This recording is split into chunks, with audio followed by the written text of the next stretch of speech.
మీరు వ్యవసాయానికి సంబంధించి కూడా చాలా విషయాల్లో మాట్లాడుతూ వచ్చారు.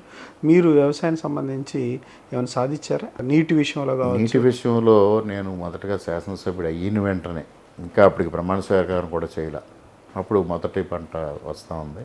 రైతులు వచ్చి నీరు అందట్లేదనే సమస్య తీసుకొస్తే నేను ఇరిగేషన్ అధికారిని పిలిచాను. ఇరిగేషన్ అధికారిని పిలిస్తే ఇరిగేషన్ అధికారులు చేతులు ఎత్తారు, మాకు జీతాలు కూడా లేవని. ఎట్లాగ దీనికి సొల్యూషన్ అని ఎన్ఆర్జీఎస్ని పిలిస్తే మాకు ప్రొవిజన్ లేదన్నారు. మాకు ఒక 4 రోజులు ఎన్ఆర్జీఎస్ కూలీలను ఇవ్వండి, రైతులు భాగస్వామ్యం ఉంటుంది, నాయకులు భాగస్వామ్యం ఉంటుందని మొత్తం ఒక్కరోజు 2000 మందిని కెనాల్ మొత్తం మా కాన్స్టిట్యున్సీ లిమిట్ అంతా కెనాల్లో డంప్ చేయించి తూడు తీయించి రైతులకు మేలు చేశాం. అదే విషయాన్ని నేను చంద్రబాబు నాయుడు గారికి చెప్పినప్పుడు ఆయన అప్రిషియేట్ చేశారు. నువ్వు ఎక్కడున్నా పని చేస్తావు అని. వెంటనే ఇమ్మీడియట్గా గోదావరి డెల్టాకి తూడు తొలగించడం కోసం 20 కోట్లు మంజూరు చేశారు. తర్వాత రెండో శాసనసభలో నీటిపారుదల రంగం మీద డిస్కషన్స్ జరిగినప్పుడు బిల్స్ మీద ఏదో మాట్లాడుతూ నేను కాటన్ బ్యారేజ్ గేట్లు పాడైనాయి, గతంలో పాడైనాయి. గత ప్రభుత్వంలో సెంట్రల్ వాటర్ కమిషన్ హెచ్చరించింది ప్రభుత్వాన్ని, అది ఏదైనా ప్రమాదం అవుతుంది, గేట్లు 117 గేట్లు ప్రమాదకర పరిస్థితిలో ఉంది, అలాంటప్పుడు చాలా ప్రమాదకరంగా ఉంటుంది, ఇమీడియట్గా మార్చాలి. వరల్డ్ బ్యాంకు 200 crores ఎయిడ్ ఇస్తామని వచ్చారు, అయినప్పటికీ జగన్మోహన్ రెడ్డి పెడచేవని పెట్టాడు. ఆ విషయాన్ని నేను ప్రస్తావించాను. ముఖ్యమంత్రి గారు, నీటిపారుదల శాఖ మంత్రి గారు దాని మీద దృష్టి సారించి వాళ్ళు 150 కోట్లు శాంక్షన్ ఇచ్చారు. మొన్న కూడా నేను ఏం చెప్పానంటే లాకులు, షట్టర్స్ మొత్తం ఎవ్రీథింగ్ గోదావరి డెల్టాలో పాడై ఉన్నాయి, చెయ్యాలి అన్నాం. గతంలో కూడా మోడర్నైజేషన్ మీద నేను 2 సార్లు మాట్లాడాను శాసనసభలో. మొన్న మంత్రి గారు కూడా సమాధానంలో లైడార్ సర్వే చేస్తూ ఉన్నాం, లైడార్ సర్వే చేసిన తర్వాత మోడర్నైజేషన్ తీసుకొని మేము ముందుకు వెళ్దామని ప్రభుత్వం నిర్ణయం ఉంది అని వారు చెప్పారు. నిజంగా మోడర్నైజేషన్ అవసరం అండి వాళ్ళ గోదావరి డెల్టా. ఎందుకంటే ఇప్పుడు 1991లో అనుకుంటా చెన్నారెడ్డి గారు ముఖ్యమంత్రి ఉండగా పెద్ద ఎత్తున జరిగింది. ఆ తర్వాత పెద్ద ఎత్తున ఒకేసారి గోదావరి డెల్టా అంతా ఆధునీకరణ జరిగిన సందర్భం లేదు. అందువల్ల చేయాల్సిన అవసరం ఉంది రైతాంగానికి నీరు అందాలంటే. అందువల్ల ఇవన్నీ అచీవ్మెంట్సే ఒక విధంగా. ఇవన్నీ అంటే దాంతోపాటుగా వేసవికాలం రాబోతుంది, తాగునీటి విషయంలో ఏమైనా చర్యలు తీసుకుంటున్నారా వ్యవసాయానికి? తప్పనిసరిగా అండి. జల్ జీవన్ మిషన్ ద్వారా ఇప్పుడు మొత్తం అన్ని గ్రామాల్లోని ట్యాపులు ఇచ్చేది పవన్ కళ్యాణ్ గారు చాలా శ్రద్ధ తీసుకున్నారు.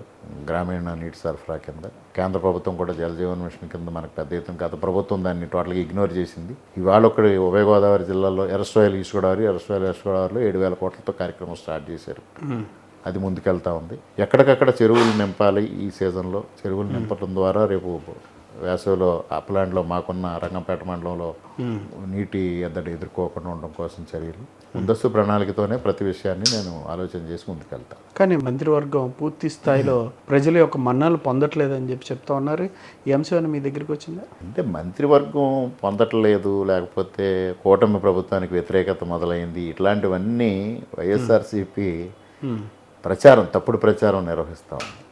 ఇవాళ చంద్రబాబు నాయుడు గారు డ్రైవ్ ఎలా ఉంటుందో మీకు తెలుసు. ఇవాళ ఒక వ్యక్తి నేను 200 పనులు చేశానని వెళ్తే 201వ పని గురించి ఆయన అడుగుతారు. ఆయన అంత దూరదృష్టి, ఆయనకి వర్క్ కల్చర్ ఎక్కువ, విపరీతంగా పనిచేస్తారు. ఆయన పనిచేయడమే కాకుండా ఆయనతో ఉన్న వాళ్ళందరూ పనిచేయాలని అనుకుంటారు. బీజేపీ మీకు బాగా నచ్చిందా?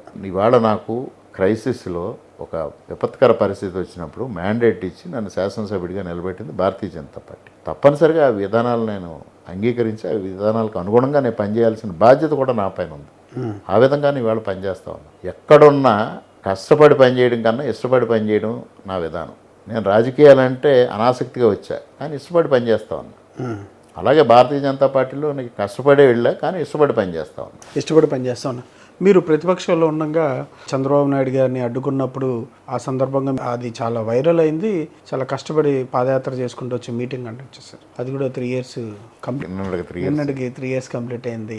ఒక్కసారి వెనక్కి వెళ్ళి చూస్తే ఏమనిపించింది? అది ఆ రోజు అది ఒక తెలుగుదేశం పార్టీ చరిత్రలో ఒక మలుపు. అప్పటి వరకు కార్యకర్తలు ఒక అభద్రతాభావం, ఒక భయం ఉన్నది. ఒక్కసారిగా అనపత్తిలో కార్యకర్తలు రియాక్ట్ అయిన తీరుతో రాష్ట్రంలో తెలుగుదేశం పార్టీ కార్యకర్తలందరిలో భయం పోయింది, మనోధైర్యం పెరిగింది. తద్వారా తర్వాత చంద్రబాబు నాయుడు గారిని ఎక్కడ అడ్డుకోవడానికి ప్రయత్నం చేసిన అంగళ్ళ కానీ ఇంకో చోట కానీ అన్ని చోట్ల తిరుగుబాటు వచ్చింది. అంతకుముందు సాక్షాత్తు కుప్పంలోనే చంద్రబాబు నాయుడు గారిని వాళ్ళు అనుకున్నట్టుగా తిప్పి పంపేయగలిగారు. వైజాగ్ నుంచి అయితే అట్లా తిప్పి పంపేశారు. ఒక అనపర్తి విషయంతో మొత్తం రాష్ట్రం అంతా తెలుగుదేశం పార్టీ కార్యకర్తలు ఒక ధైర్యం పెరిగింది. అది చాలా ప్రౌడ్గా ఫీల్ అయ్యే విషయం అండి. అది కార్యకర్తలను కాపాడుకుంటున్నారా? తప్పనిసరిగానే. అదే ధోరణి, మా తండ్రి గారు అదే ధోరణి, ఇది నేను అదే ధోరణి. మీరు అదే ధోరణి వ్యవహరిస్తాను. ఈసారి ఏమైనా మంత్రివర్గంలో కొత్త కూర్పులు ఏమైనా అవకాశం ఉంటుందా? అది ముఖ్యమంత్రి గారు నిర్ణయం చేస్తారు. కేంద్ర ప్రభుత్వ పథకాలను ఎంతవరకు జనాల్లో తీసుకెళ్తున్నారు?